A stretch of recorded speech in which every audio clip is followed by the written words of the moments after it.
선물로 박건을 얻어서 집안에 들어놓으면 돼지떼들의 운을 막아서 집안을 망하게 하는 것이 무엇인지 알고 계시는지요? 잘못 들어놓은 물건 하나가 집안을 불황하게 만들기도 하고 하는 일마다 큰 어려움을 겪게 만들기도 한다는 것을 말이죠. 우리 풍속에서도 무엇 하나라도 집안에 들어놓더라도 그만한 대가를 지불을 해야만 하고 고마움을 전해야만 한다고 했습니다. 절대로 얻어서 집안에 들어놓으면 안 되는 것이 있습니다.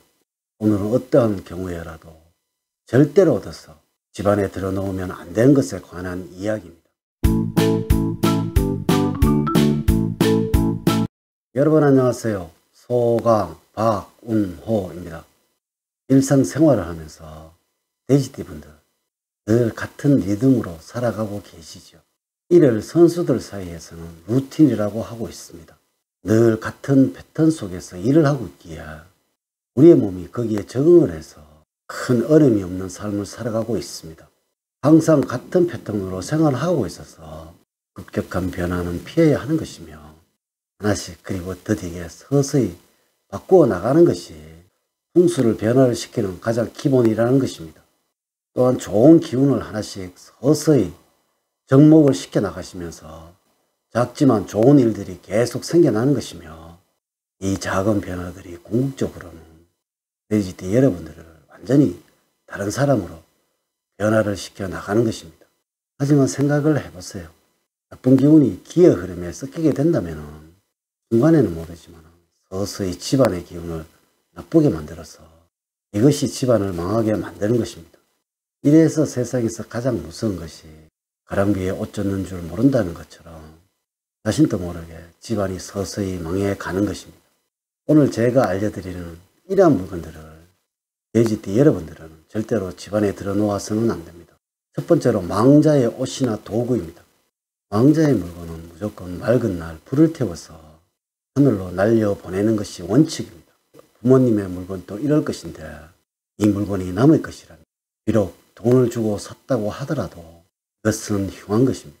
세상의 모든 것에는 생의 영역이 있고 사의 영역이 따로 있다는 것입니다. 이렇게 생의 영역의 물건은 의미를 부여를 하게 되면 전환이 가능하지만 사의 영역의 물건은 무조건 폐기를 하여야 하는 것입니다. 물론 이 물건이 부모님의 물건이라면 또는 유품이라면 하나 정도는 사의 기운이 그리 강하지 않기 때문에 보관을 하시는 것도 상관이 없다는 것을 말씀을 드립니다. 두 번째, 오래된 가구입니다. 가구라는 것은 사용한 사람의 혼이 담긴 물건입니다. 물론 이것이 살아있는 사람의 물건이라도 문제가 될 것인데 이것이 유명을 달리한 사람의 물건이라면 절대로 가져와서도 또한 얻어와서도 안 되는 것입니다. 우리 가족의 질서와 행복이 깨어질 수도 있다는 것이죠. 물론 고각으로 제작된 것과 얼마 사용하지 않아서 정이 당기지 않았는 물건이라면 상관이 없습니다. 이 가구를 혹시 남에게 얻으실 때는 그 가구를 그 소유주가 얼마나 사용을 하였는지 간혹 아파트 앞에 남이 쓰다고 내어놓은 것을 아깝다고 해서 가져다 쓰시는 분들 계시지요. 그것은 절대로 안 되는 일입니다. 세 번째, 남이 쓰던 가재 도구입니다. 날카로운 물건이나 사연이 담긴 그림이나 액자라면 큰일이 날 수도 있습니다. 날카로운 물건은 집안에 화를 불러올 것이며 사연이 담긴 그림이나 액자는 집안의 분란을 일으킨다는 것을 꼭 명심을 하셔야 합니다. 마음이 들어서 가지고 싶다라면 반드시 돈을 주고 사오시면 됩니다. 세상에 어떠한 흉한 물건이라도 그 물건을 돈을 주고 사오는 순간부터는 이 물건이 흉한 물건이 아니라 행복을 위해서 우리 집안에 들어놓는 물건이 되는 것입니다. 네 번째, 망해가는 집안의 물건을 들어놓아서는 안 됩니다. 이것은 여러분들 알고 계시는지요? 경매로 나온 집이나 물건이 시중 가격의 절반도 되지 않는다는 사실을 말이죠. 제가 잘 알고 있는 지인분 중에 이러한 경매 물건을 받아서 중고로 파시는 분이 계시는데요.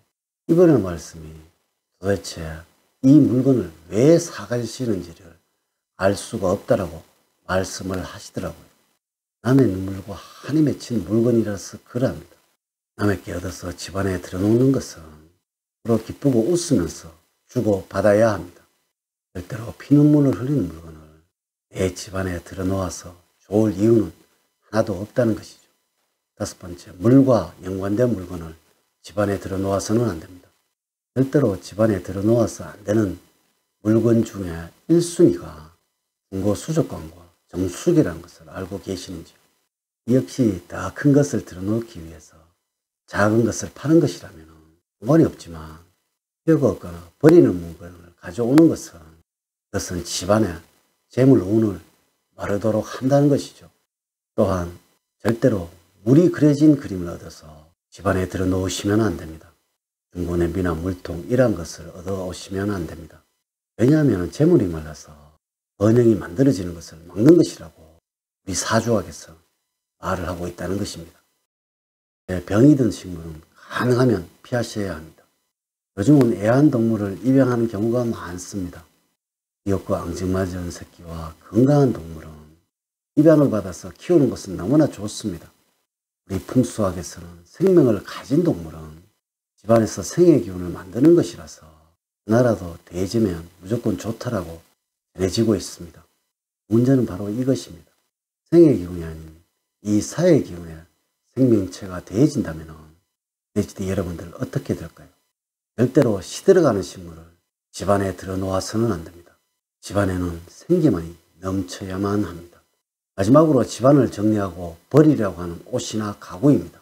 남이 입다가 버리려고 하는 옷이 쓸만하다고 해서 가져와서 집안에 들여놓는 분들이 계실 것입니다.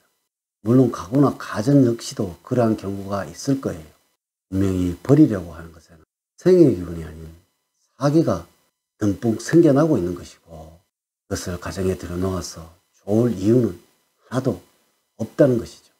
아무리 좋은 물건과 아무리 좋은 명품의 옷이라도 버리려고 하는 옷은 절대로 가져오시면 안 됩니다.